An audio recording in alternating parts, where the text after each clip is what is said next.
Lo and behold, Mr. President, 20 to 25% ang karaniwang napupunta sa funder o project proponent na politiko.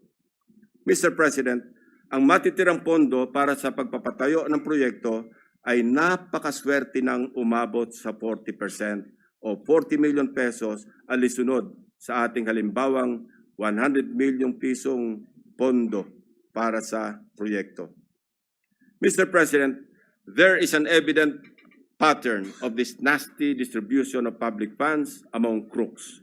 Ito ay base sa mga case studies na aming pinuntahan at masusing inimbestigahan sa iba't ibang dako ng bansa, partikular sa isyu ng flood control.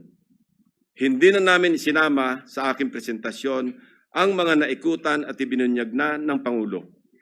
Ang malinaw na malinaw. Halos pare-pareho ang pattern kung paano minamasaker ng mga kawatan ang pondo ng bayan. Nauna na po itong iniulat ng ating Pangulo noong nakaraang linggo. Nang banggitin niya ang mga items na pare-pareho ang contract cost sa kabila ng pagkakaiba-iba ng specs, disenyo at haba ng proyekto.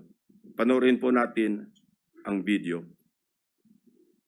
Pag sinabi, may 50 project, pare-pareho, 150 million lahat. Pare-pareho lahat. Imposible yan.